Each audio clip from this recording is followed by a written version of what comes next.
here. I have a discussion with a person. I was told he was an apostate and became an atheist. And he's been talking to some Muslims as if they're not sure how to talk with him. So I was asked to talk to him, so I reached out to him. So here's our conversation. So I sent a message to him. I said, hello. I was told that you want to talk to someone about the existence of God. I will talk to you if you agree to believe, if I can prove what I say. So I'm telling him now, I'm not going to just keep talking to you. If you don't want to listen, I'm not going to talk to you. So he says, thank you. I appreciate. And I would indeed be happy to believe in something that exists, if proven, of course. So for myself, this means I will not believe in what you say. I'm not going to accept what you say. That's how I interpret the statement. He said, I will be happy to make time for both of us. Let me know when you will be free. So I'm not going to make a schedule with this guy. So I just sent him a message. You can see the timestamps here. So I merely started, and I told him, anything that has a beginning for its existence could not have given itself that existence.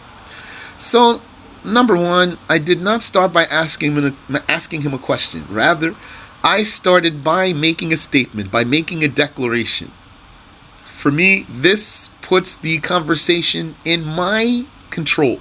As far as I'm concerned, right now, the conversation's in my control. Because he's going to respond to this. And how he's going to respond to this, he's either going to follow it, so then, inshallah, will stay in my control, or he's going to try to change the subject to get me off of this. Because I'm not going to get off of this. I'm going to stay on this point that I started with. This is what I want to not move to something else without him conceding or stopping. Or until for me it's obvious that he is stubborn.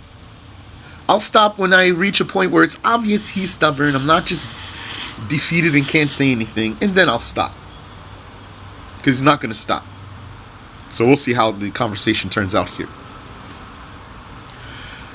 So he said, the same can be said for the universe. If God doesn't need a beginning, why would the universe? Why would it need a beginning or first cause? So, this comment means for me that he did not understand what I said to him. Anything that has a beginning for its existence could not have given itself that existence.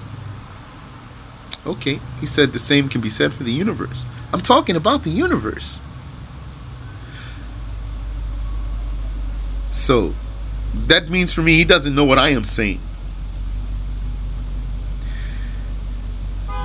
And he said, if God doesn't need a beginning, why would the universe? But he does understand from my statement. He does understand from my statement that I'm saying God exists without a beginning. He said, if God doesn't need a beginning, why would the universe? Now, I did not answer this question. The answer is because the universe changes, and anything that changes has a beginning. But I did not answer this question. Because this, if I answer that question, will get me away from establishing my premise, my initial premise. I want him to tell me this is true or false. My initial premise here.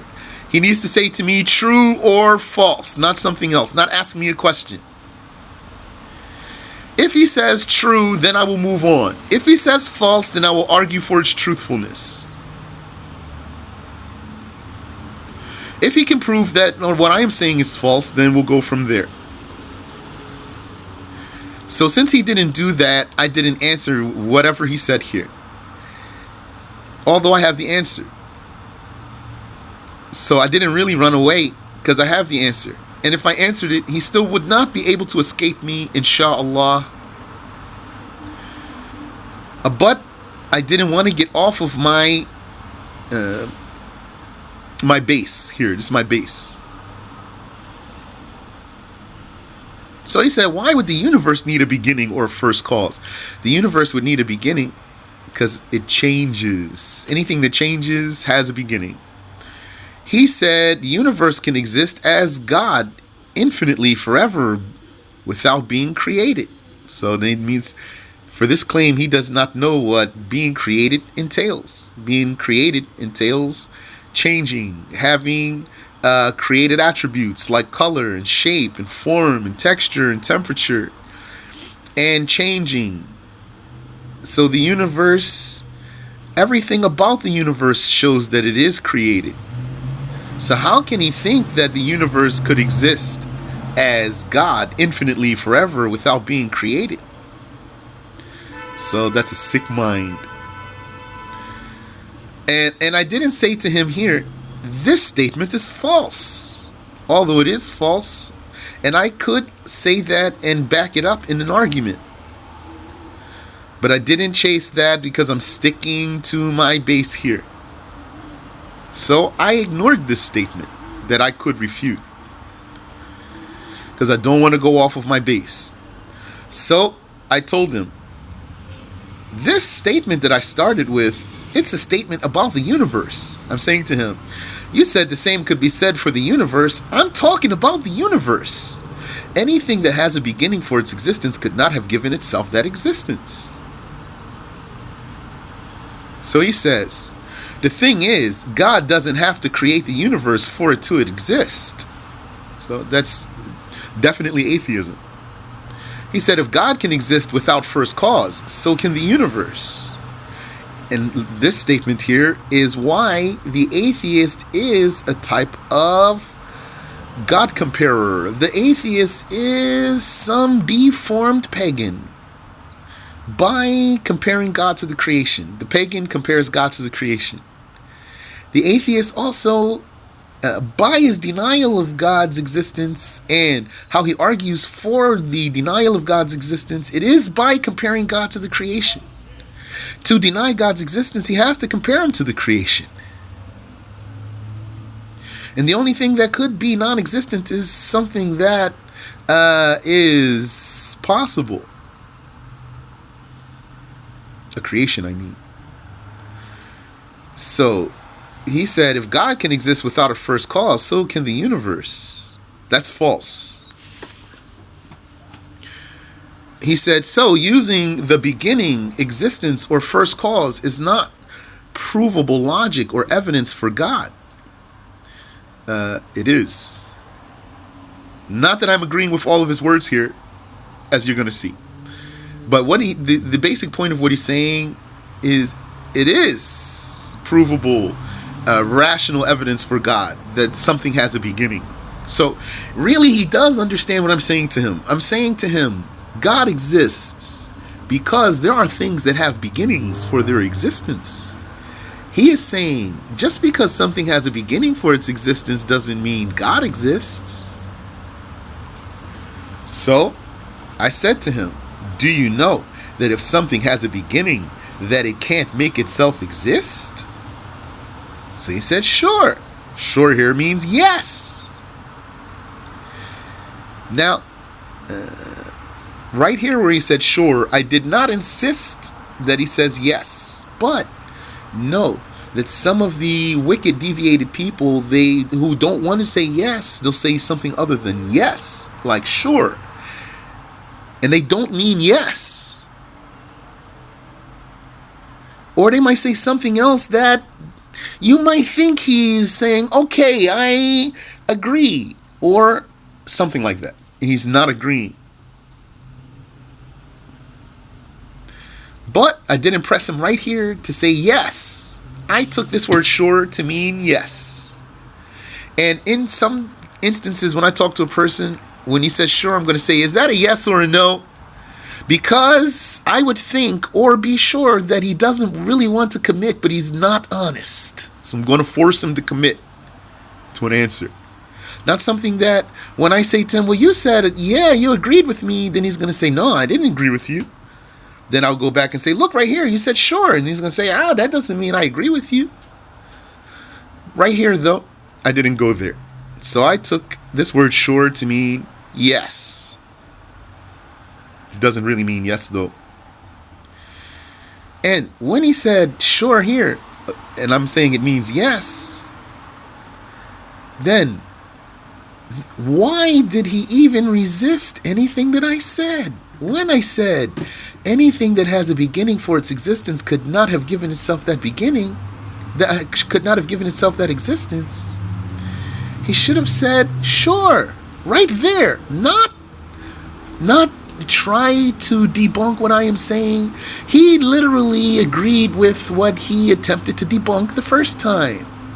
This for me is a great indication that he is not honest. He does not want to accept. And he will argue with me no matter what I say.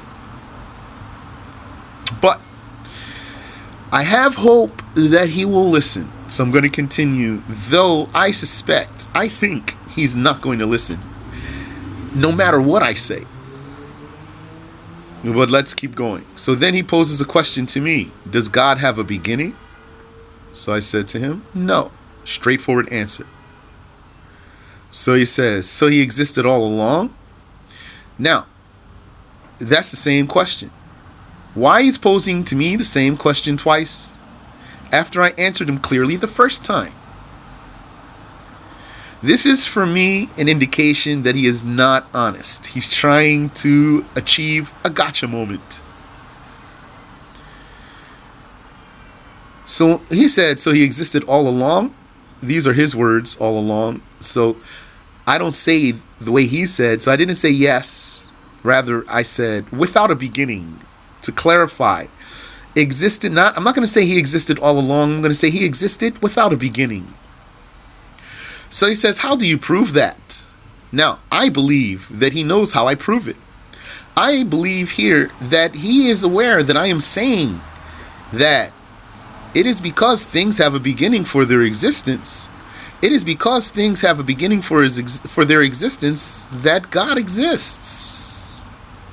He does understand that, but he doesn't really want to accept. He wants to argue.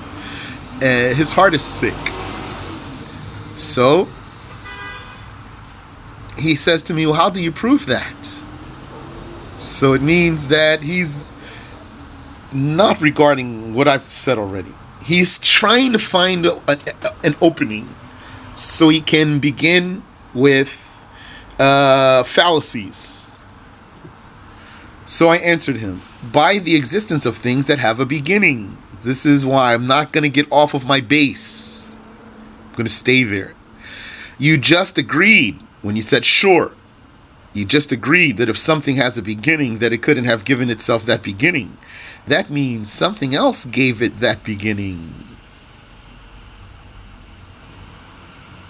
So he says, how do you know God doesn't have a beginning? So, why is asking this question?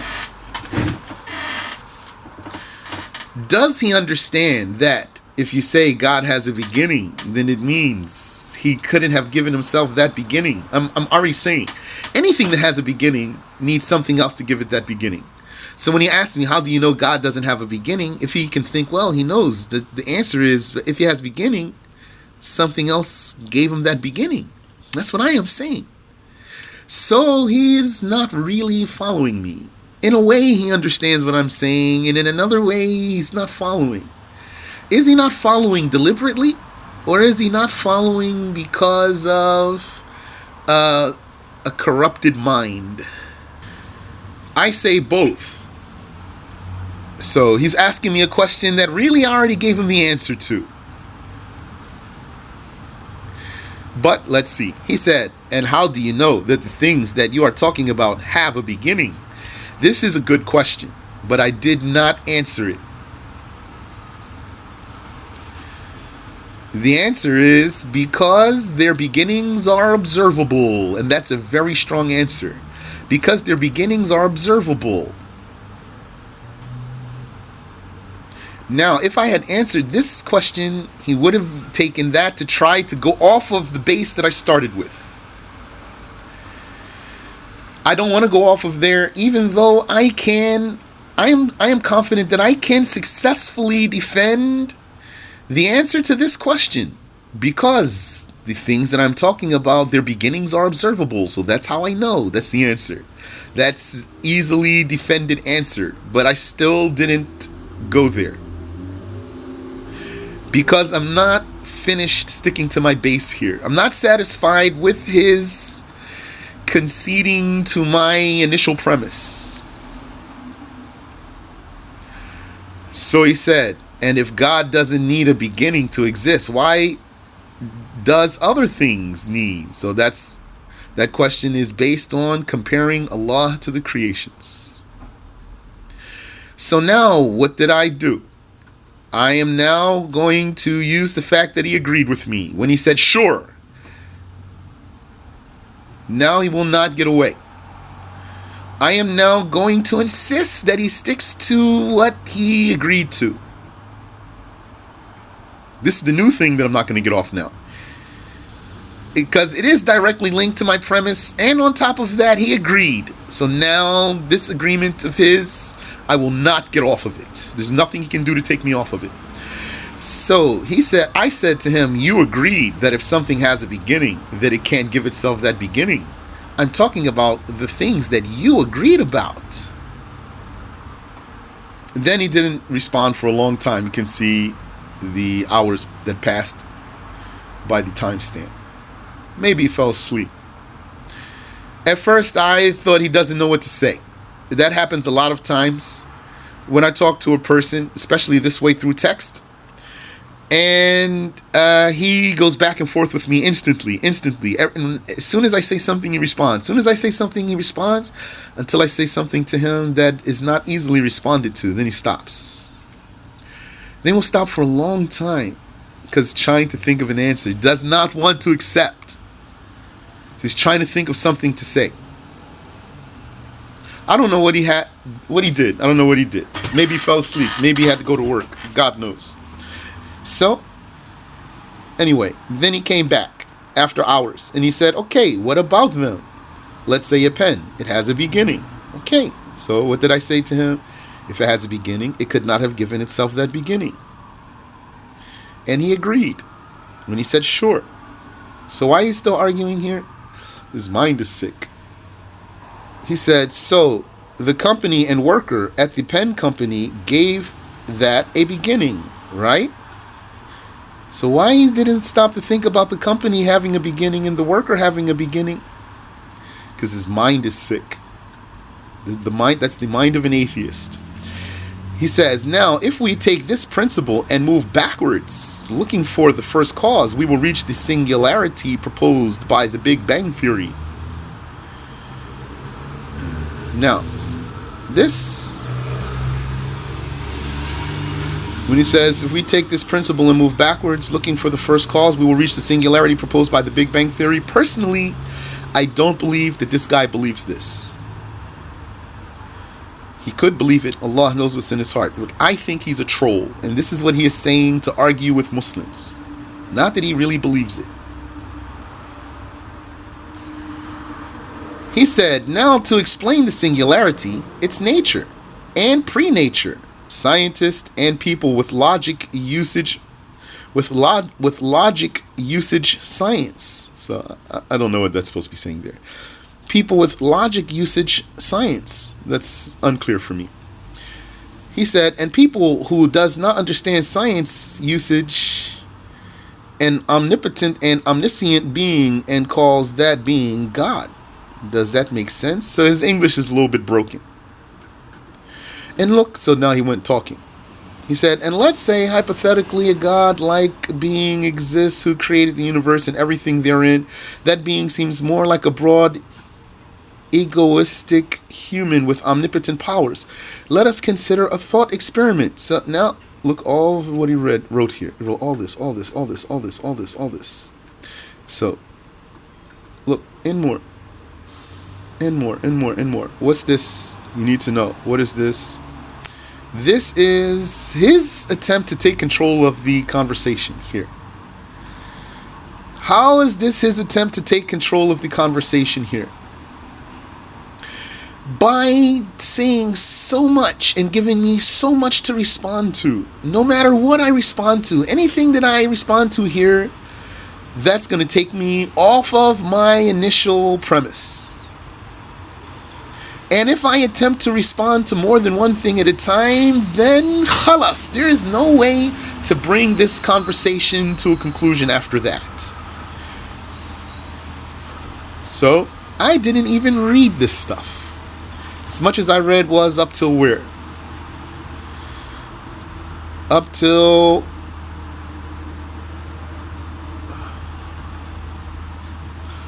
I think here. So the company and the worker and the pen company gave that a beginning, right? And then the rest of this I didn't read. I just looked at it, scanned it, and like that, just scanned through it. I didn't read any of this stuff. And then I just responded to that part, that one part. The company and the worker will have a beginning too. You agreed. Anything with a beginning could not have given itself that beginning. So I'm not going to get off of my base, and I'm not going to get off of his agreement. This is desperately what he wants, because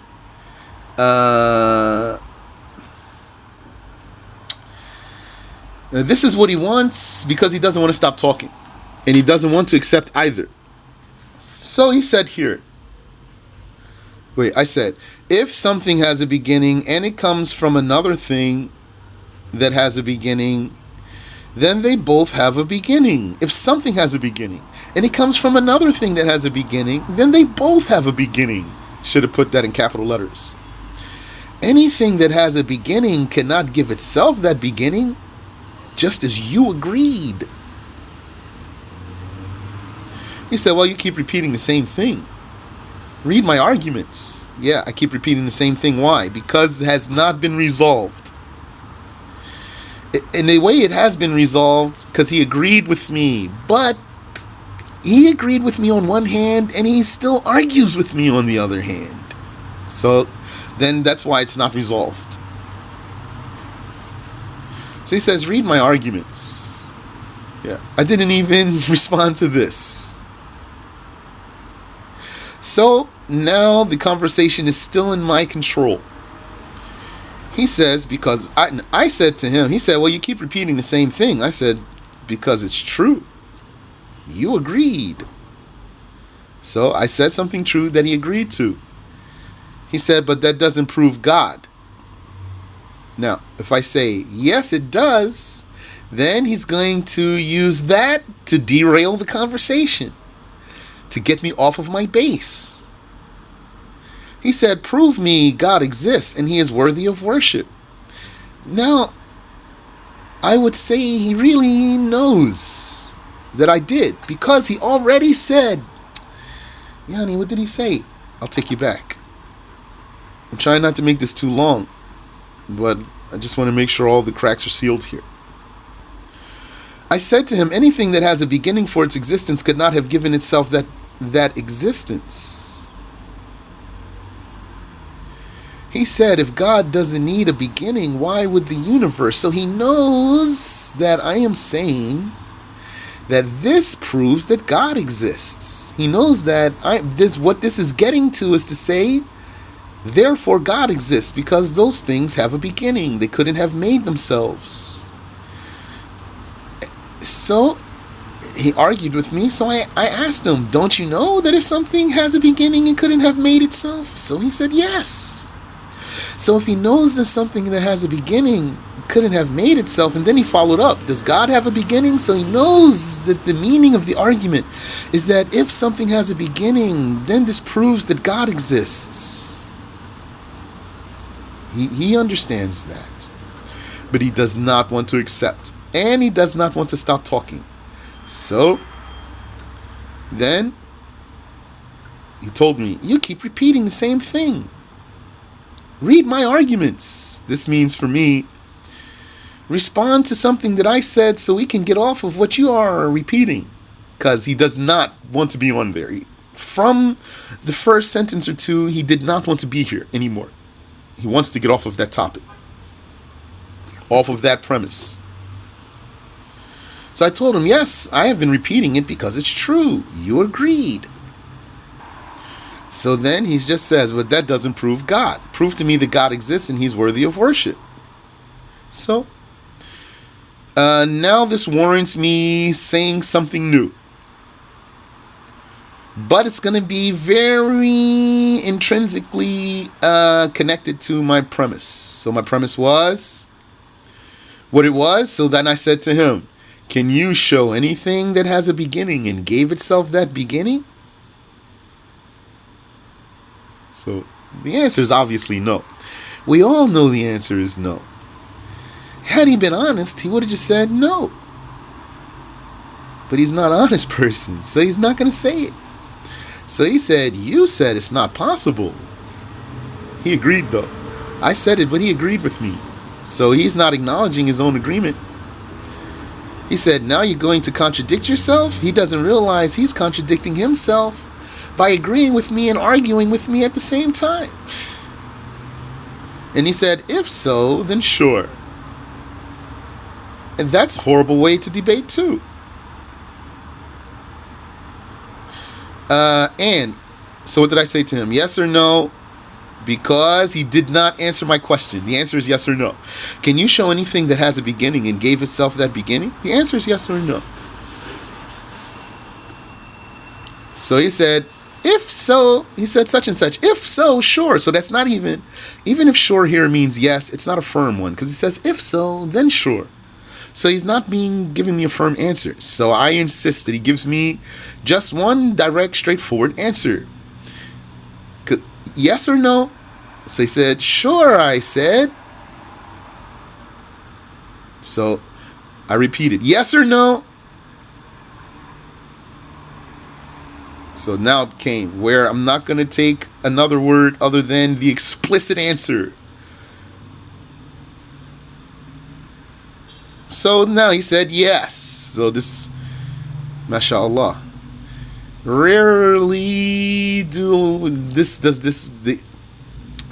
they get to this here. Rarely. Usually they will not answer straightforwardly, no matter how much I insist. Yes or no, yes or no, yes or no. I'm going to say it so many times, yes or no. They get frustrated with me. Can you say something else? No! Answer me, yes or no. So, the question was, can you show me anything that has a beginning and gave itself that beginning? He said yes. So I said, which thing? So he said, the whole universe. Now what I could have said to him here, I could have said to him, you weren't there to see the beginning of the universe to say that it gave itself a beginning. That's true, and I can defend that. But what he will say, and you weren't there too. And then I'll have to respond to that. So that's why I didn't say that. Instead, this is what I said. If you cannot show a single isolated thing in the universe that this is true about, that it gave itself its own beginning, then there is no way you can show it about the universe itself, the whole universe. Can you point out a single isolated thing within the universe that has a beginning and gave itself that beginning? Which thing in the universe? What did he say? Everything after, whatever this is supposed to mean, 10 to 43 seconds of expansion has a clear first cause. I see what he's saying. Everything after 10 to 43 seconds of expansion has a clear first cause. So he didn't really answer me. I told him, which thing? Tell me. Isolated. I said a single isolated thing. One single thing, tell me. So instead, he said everything that such and such. So he's not answering me. So I insisted, name the thing. He said, I said nothing. He said, I said nothing. I said, no, you didn't. Because he didn't say nothing. So I repeated my question. Name a single isolated thing in the universe that has a beginning and gave itself that beginning. And then, because I don't want to encourage him to say kufr, I told him, you are unable. So he said, okay, I am unable. Now what? So this means he is stubborn. He just does not want to accept and will not confess. So his heart is sick. So he said, now what? Now, he wants me to say, so God exists, therefore God exists. If I say that, then he's going to simply deny it only. So that's why I'm not going to say that. So I said to him, if a thing has a beginning, if a thing that has a beginning could not have given itself that beginning, then something else gave everything that has a beginning its beginning. This is just a variant of my very first premise. I'm not going to get off that premise, and I'm not going to get off of his agreement. He says, okay, fair enough. Then, so here, he wants me to just say, so then God exists. But if I say that, then he's just going to merely deny it. So that's why I still didn't say it. All he wants to do is deny it. So, he agreed with me. When I told him, you are unable, he agreed. He said, okay, I am unable. So that's a second agreement with me. It means so far I am correct. He has agreed with me twice. But he's arguing with me while agreeing with me. Then I said another statement. After he said, now what? I said another statement. He said, okay, fair enough. So I'm going to say that's a third agreement. He's still not accepting. He's still not agreeing. He says, then? So then I said another statement. He says, okay, yeah, sure. Then this is a fourth agreement. So what he wants me to just say, so therefore God exists. I'm not saying it because I don't want to give him what he needs. I don't want to give him the statement that he wants to blatantly and disrespectfully and arrogantly deny. So instead of giving him what he wants to deny, I'm giving him something and he's agreeing. And everything that I am saying really means God exists, and he's agreeing, but only because it's not worded as God exists. He is agreeing. It's because it's not worded that way. If I just word it as therefore God exists, then he will disagree. But these statements really mean therefore God exists, but since they don't say it explicitly, he is agreeing with me.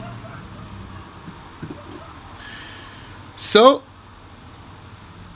I told him, then everything that has, he says, okay, fair enough. Then, so instead of telling him, then God exists, I told him, then everything that has a beginning for its existence proves the existence of what gave it its beginning. He says, yeah, sure. So he agreed with me. But look at the disrespect in there. He can't, he is stuck. But he doesn't want to stop. So he says, then, so I didn't tell him, therefore God exists. I told him, then you agree. I'm not going to get off of his agreement. That the existence of whatever gave everything a beginning is proven. He says, sure, yes. So he is agreeing with me that God exists. Only because I'm not saying it explicitly. Once I say it explicitly, he will deny it. He said, then. So I said to him, then, so he wants me to say, so God exists? So I didn't say, therefore God exists. So I said, then don't say there is no evidence for the existence of what gave everything a beginning. So what gave everything a beginning is just another way of saying God. That would be false. Don't say there is no evidence for the existence of what gave everything a beginning. That would be false. He said, yeah, what is that gave everything a beginning? God? So he knew the whole time what I am saying, trying to get me to say what he wants to deny. So I still didn't give it to him. I didn't say yes. I just now saw the opportunity to move my piece ahead. Now just move my piece one step forward. Whatever, so I didn't say yes, it was God. I moved my piece one step forward. Whatever gave everything a beginning cannot give itself a beginning. Cannot itself have a beginning. Whatever gave everything a beginning cannot itself have a beginning. So I didn't answer this question. He says, what is that? God? I didn't answer his question. I avoided his question altogether. And he did not follow up with his own question, like I anticipated. That's why I moved my piece forward here. Because I was confident that he will follow me. So I still have control of the conversation. If it were me, I would have said, hey, you didn't answer my question here. But he followed me. Now I still have control of the conversation, and I am dominating in this conversation. Though he would never admit that. So it says, I said to him, so he said to me, why can't? So I said, because if it had a beginning, it would need whatever gave it its beginning, sticking to my original premise. Anything that has a beginning for its existence could not have given itself that beginning, sticking to my original premise. That's why everything that I ignored it. So I will not get off of this premise, so that I will defeat him. I know what he wants to avoid. What he wants to avoid is exactly what I'm going to stick to until he cannot avoid anymore, or until it's clear and I can point out his obstinacy clearly and then tap out of the conversation without it looking like I couldn't answer him. So that he could say after that, he ran away from me. And that's why I said in the beginning, I'll talk to you if you will agree when I prove what I say. That's me imploring his honesty. So he says, okay, so you agree that the first cause doesn't have a beginning and existed all along, right? So I said, no, I do not agree that a cause has no beginning, because his word of first cause I don't agree to. It was because of his word choice that I did not agree. Had he merely said, for example, okay, so you agree that the creator doesn't have a beginning and he existed eternally, I would have just said yes. But since he used his own terminology, then I didn't agree. No, I do not agree that a cause has no beginning. Fire causes burning, for instance. The fire has a beginning, the burning has a beginning. Therefore, both cause and effect have a beginning. Whatever made causes begin, made effects begin, is not a cause, nor an effect. So he said, I am talking about the thing that gave everything a beginning. That thing is the first cause for everything else. Doesn't have a beginning and existed all along. You agree? So I repeated, I do not agree that what gave everything a beginning is called a cause. Causes have a beginning. Effects have a beginning. Nothing that has a beginning can give itself that beginning. He said, okay, you might not be familiar with the term first cause. But let's ignore that for the sake of this argument. No, what he didn't realize is that whether I'm familiar or I'm not familiar, what I said to him is, I do not agree. Okay, he said, let's ignore that. Okay, fine. He said, just tell me if you agree that the thing that gave everything a beginning doesn't have a beginning and existed all along. So then, I cited for him what I already said. This is what I already said to him. Whatever gave everything a beginning cannot itself have a beginning. I already said that. So all I did was, you know how WhatsApp works. I just pointed to what I already said to him instead of retyping it all over again. So he said, great. Now tell me what that thing is. Is it God? Now, I didn't answer this question because I wanted to show him that I already answered him another time. He asked me, did God exist all along? I said he existed without a beginning. I answered that already. So he said, tell me what that whatever is. I have my answer to that whatever. What is yours? So I did not answer any of this. Rather, I said to him, why did you ask me to tell you what I already told you? Here's the answer I already gave him. Whatever gave everything a beginning cannot itself have a beginning. I already said that. Why are you asking me to tell you what I already told you? So why I went there? Because now I'm pointing out his dishonesty. So that's why I'm not answering that question. He said, well, I asked you to prove God, and you gave me whatever. So I repeated my question to him. Why did you ask me to tell you what I already told you? Because I want him to tell me why he didn't. Why? I already told you the answer. Why are you asking me again when I told you already? So then I came out and said, clearly, it's as if you aren't following. And it's as if you aren't being honest. So he said, so my answer to that whatever, meaning he's not going to tell me why. He's not going to tell me why he asked me what I already told him. Why he asked me to tell him what I already told him. So he's not going to answer that for me. He says, so my answer to that whatever is, and all of what he said here means nothing to me. And then he says, thanks, you didn't prove God. Why it means nothing to me? Because I want him to answer this question for me. Why did you ask me to tell you what I already told you? So he says, thanks. And he's not going to tell me. He's not going to answer this. He knows the meaning of my repeating this question. You have been dishonest. So then I asked him the same question, but I changed it. What is the point of asking for an answer that you've already been given?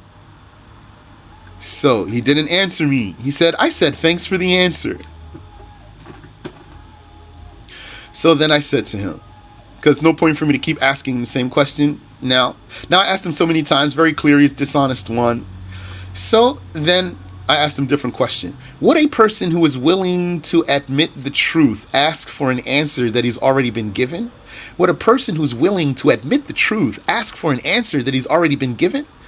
Yani, I say no, because even if this question came to his mind, he's going to say, well, you already answered that, so there's no point for me to say this question here. Why would he ask for an answer that he was already given? A person who would deny the truth would ask for an answer that has already been given. This is the one who will ask for the answer that has already been given, and then he would refuse to say why he did so. Now he's going to refuse to say why he's asking for the answer that he was already given. So he said, would you be less cryptic and more conversational? Now he can't understand. As if he got confused. Maybe he did. So I said, there is nothing cryptic here. The question is crystal clear. Why would you ask me for an answer that I already gave you if you are honest? So he said, let me make things clear. So that, I don't want him to make things clear. Just answer me, please. He said, what answer did you give? Then I repeated to him. Whatever gave everything a beginning cannot itself have a beginning. That's the answer that I had given him already. And he agreed. So he said, you gave me the answer that said whatever. Then I asked what or who that whatever is, and you didn't say it. So I asked again, who or what it is.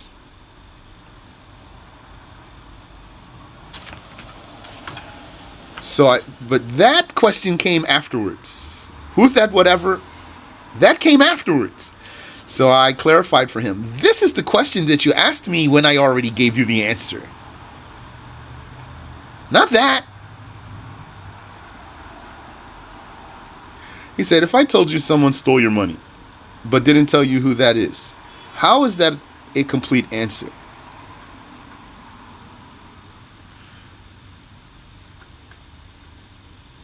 So I said to him, here you said, tell me if you agree that the thing that gave everything a beginning doesn't have a beginning. That's what his question was.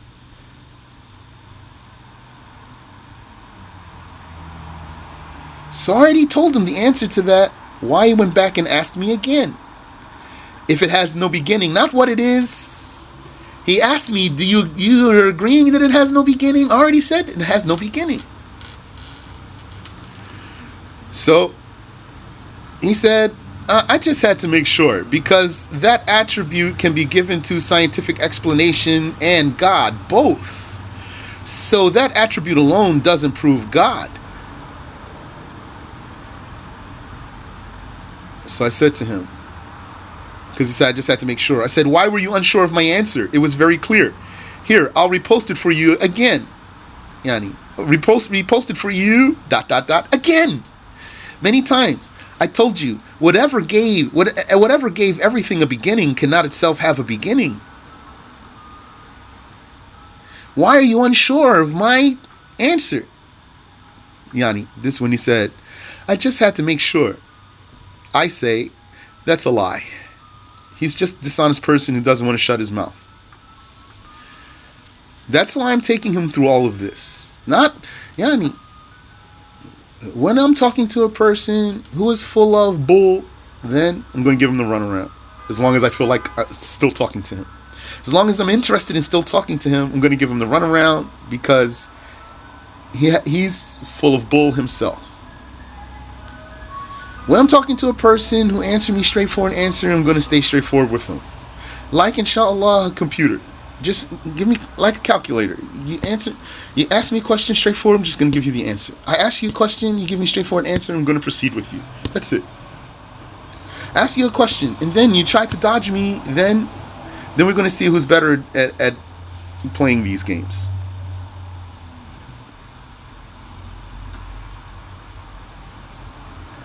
So he said, okay, man, don't keep repeating the same thing. You are avoiding arguments. I got you. You don't get my points. I told him, the one who makes me repeat my question is the one who is avoiding the arguments. My questions and comments are crystal clear. He said, you proposed only one argument and you keep repeating it all this time. And I agreed to it a long time ago. But you avoided my arguments and questions. Look, he said, you made an argument and I agreed to it. So, there. I won, right there. He lost. So, I told him, okay, I'll stop here. You agreed. That's all I wanted. That's what I wanted. That's why it never got off of my initial premise. Because I'm not going to get off of there until he is explicit in telling me, you're right or you're wrong. Not you're right with the condition, you're wrong with the detail, with the caveat. No, straightforwardly. Now you tell, I agreed. Period. Okay, I'll stop here. You agreed. That's all I wanted. I'm not here to talk to you. It's not, Yani, don't be someone, brothers and sisters, don't be someone who wants to argue. Establish the truth. Be someone who wants to establish the truth. But be good at arguing. So he said, yes. So please stop repeating that. I said to him, okay, I suffice with your agreement. I'll stop here. He doesn't want to stop. So he said, now answer my questions. Who is that whatever that gave everything a beginning in your belief? He knows all what it means. I told him, I am convinced that you are dishonest. I don't like to talk to people who aren't honest. I will suffice with your agreement and stop here. He said, how am I dishonest? I listened to your argument. I agree to the point of whatever gave everything beginning doesn't need a beginning. Cool, but what is that whatever? God or... So, my answer to that whatever is the pre-singularity state of the universe.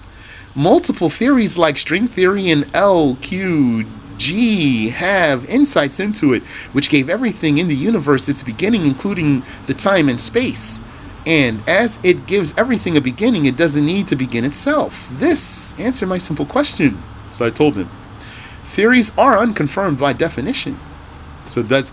all that talk, I just crushed it with one sentence. Very important debate strategy. Answer with brief answers. Brief, clear answers. Don't talk a long time.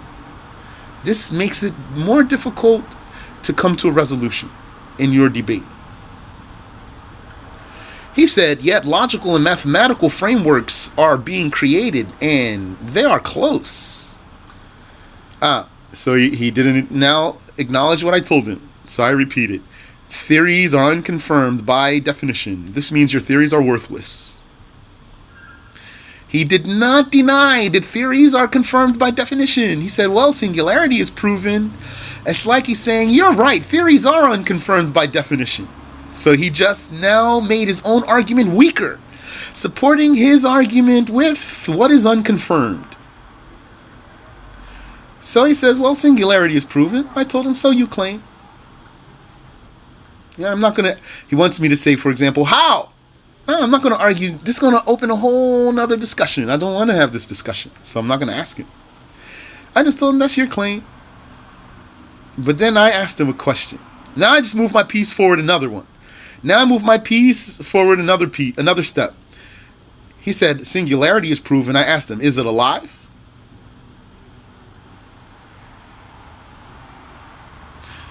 So he answered my question. Here's something he said. But he answered my question by saying, does it have to be? Answer my question with a question out of his dishonesty. Yes or no? Answer me. So I repeated my question. Is it alive? Yes or no? He said, there are theories of consciousness being an intrinsic and fundamental property of the fabric of the universe. If that's true, yes it is. If not, then it's not. So then he made me repeat.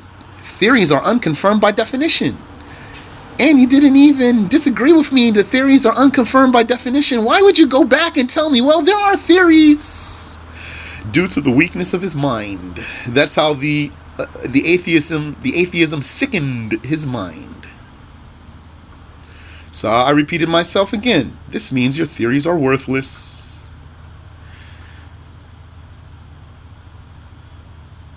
And then, so what did he say here? He said, there are theories of consciousness being an intrinsic and fundamental property of the fabric of the universe. If that's true, yes, it is alive. If it's not, then it's not alive. So that means to him it's possible that it's alive. So I told him, so according to you, it is possible that there is something alive that has no beginning? Now he says something to defend theories. He says, no, they aren't. You should know that every proven framework also have been a theory. When something is a theory, that's a fallacy of the atheists and the philosophers and the scientists, that every proven framework was at once a theory. He's saying, so therefore theories are valid. That's his claim. But anyway, he says, when something is a theory, it's much more than a hypothesis, and at least more worthwhile than being on the sky, sitting on a throne, guiding everything. So look, the Wahhabi creed has reached this person, and he is pointing out how ridiculous the Wahhabi creed is. He thinks I have that. He thinks Wahhabi creed is the Muslim creed. That's why Wahhabis need to be refuted, amongst other reasons. He says at least theories are more worthwhile than being on the sky, sitting on or in the sky, sitting on a throne, guiding everything. I didn't respond to this. I repeated my question. So according to you, it is possible that there is something alive that has no beginning? He says, in terms of ultimate consciousness, if intrinsic, then yes. So now he does, you'll see what did I say to him. So I said, now, so he confirmed not having a beginning and possibly alive. So something without a beginning and alive is not impossible in his atheist mind. Yet he's an atheist. His mind is sick. So then I moved my piece forward another spot. So I asked him, and would this living one without a beginning have knowledge? So he says, I think you are misinterpreting what alive in here means. An intrinsic consciousness with quantum fluctuation and super dense space-time condensed into a point where t equals 0 is different from what we perceive as alive. That is when the theory of consciousness is intrinsic and fundamental is proven. The property and attribute it would possess is beyond our current understanding. So I said to him, yes or no, please. Would this living one without a beginning have knowledge? Yes or no, please. He said, not every question can have a yes or a no. Not every question can have an yes or no answer. You must know that. You wouldn't have answer to something that is not known yet, especially in yes or no terms. So I clarified for him. A close-ended question whose answer is yes or no is answered with a yes or no. That's linguistic fact. A close-ended question whose answer is this or that is answered with this or that. An open-ended question is not necessarily answered with yes or no, or this or that. I asked you a close-ended question whose answer is yes or no. So then I repeated the question.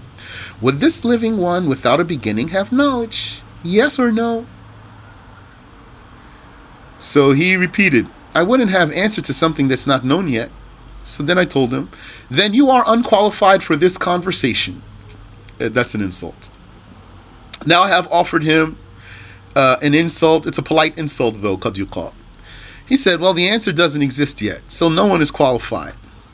So, all right, so I'm not going to keep going there with him. Now I'm just going to establish a fact here. So I told him, according to you, okay, he doesn't want to say knowledge. He doesn't want to go to not so far as to confirm knowledge or that knowledge is possible for this living one with no beginning.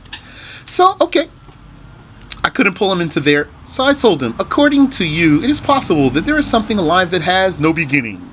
I will suffice with this.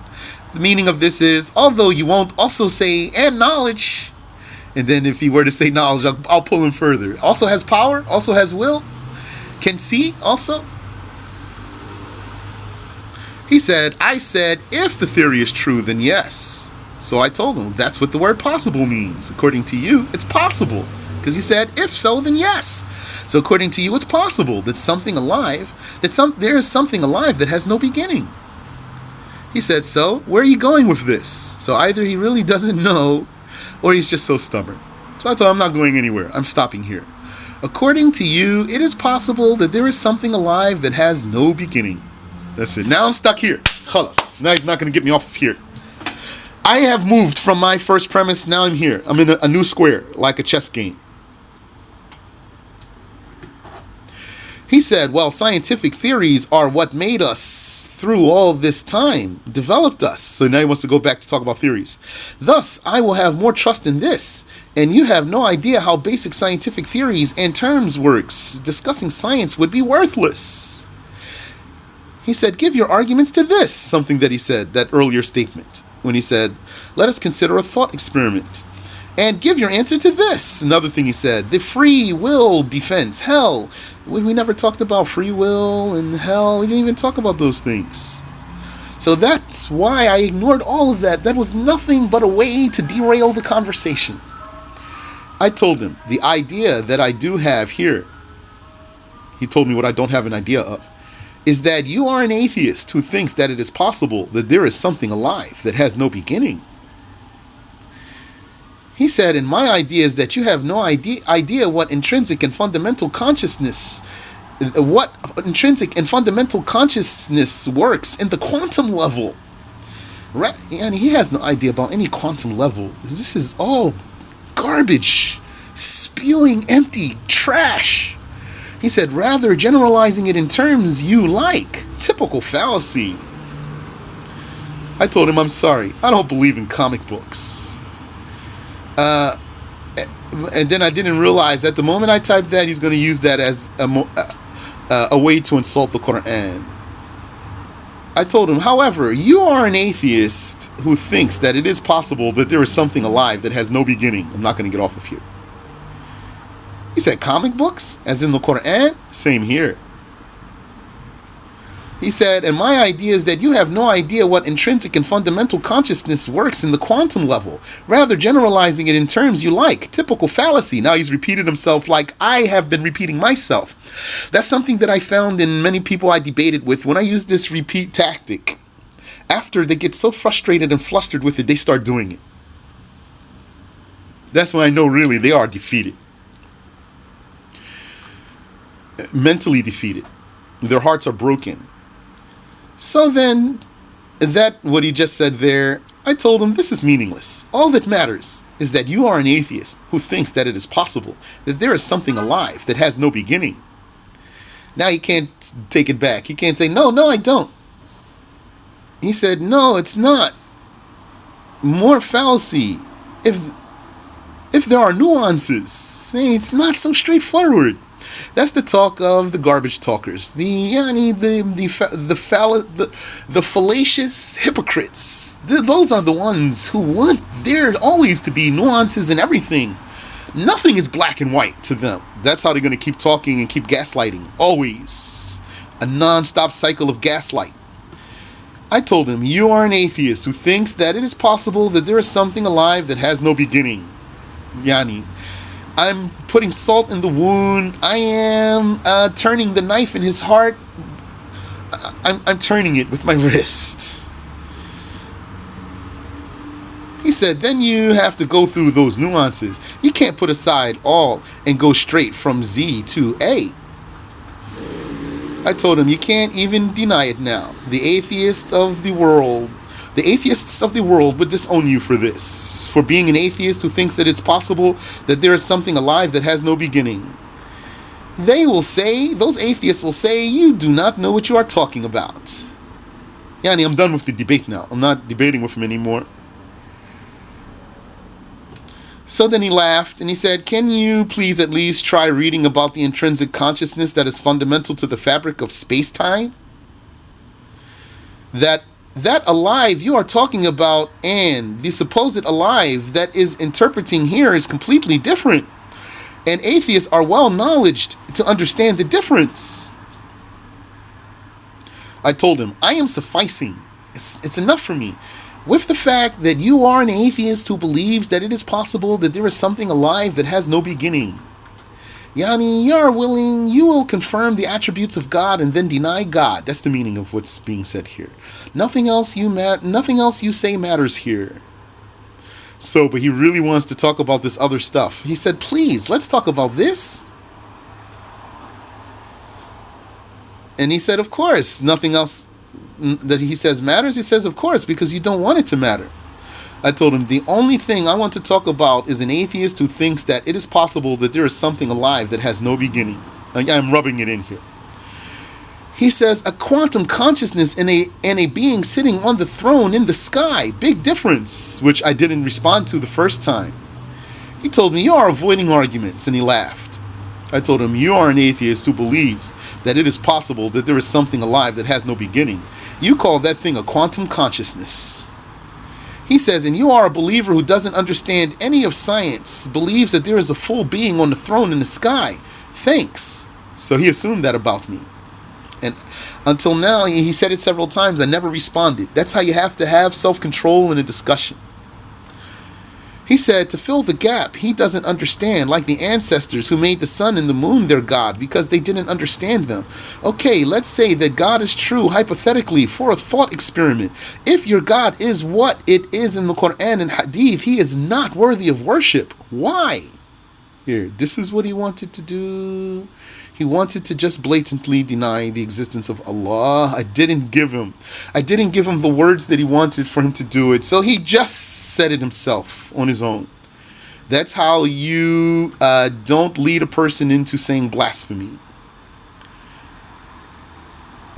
Not deliberately. You don't say something to him while you anticipate he's going to say kufr. You go around it. I told him, you are an atheist who believes that it is possible that there is something alive without a beginning and its life is completely different from the life of anything else. That's what he just argued too. You know, he's saying that one without a beginning, if it is alive, his life is different from the life of anything else that's alive. So he said, that's explained here and here. He said, okay, so your God expanded and became the universe now, so he isn't sitting on the throne? So then I answered that for him finally. I told him the act of sitting has a beginning. A throne has a beginning. The one who gave everything a beginning does not have a beginning. Back to my original premise.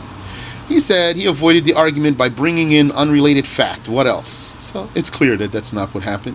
I told him nothing else. I am sufficing with the fact that you are an atheist who believes that it is possible that there is something alive that has no beginning and its life is unlike anything else's life. He said, be happy with ignorance, sir. And again, if your God is even real, I wouldn't worship it. That's what he wanted to say all the way from the beginning. Because of how evil and vile it is, this is all that he wanted to do. Then I said something to him, and I didn't want to encourage him to say more, so I erased it and I told him, never mind. Now, then I kept telling him this. Same thing, and he kept saying whatever he was saying here. I think this is enough. I don't want to take more time. I told him the atheists would be ignoring you too for your closet atheism. So he called me a religious bigot. And I told him, you are almost going to say that it might have knowledge too until you realized what I was pulling you into. So he laughed. And I told him, once you realized that you deemed it possible for something without a beginning to be alive also, you tried to backtrack on the meaning of life so that you wouldn't appear to be a closet theist.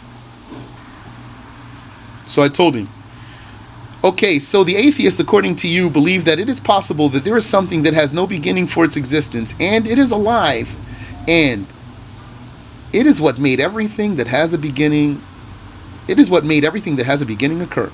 He said yes. I told him, okay. You are the one who is confirming the attributes of God, existence without a beginning, giving being to all the things that occur, having life unlike the life of other things. So he said something about fundamental consciousness. I told him, I'm sorry, I don't believe in Star Trek. So he laughed. And then, Yani, he said the phone is made by theories. I told him the phone's not made by theories, it's made by true science, not Star Trek lore. And I told him again, he's a closet theist. And, Yani, then I stopped talking to him there.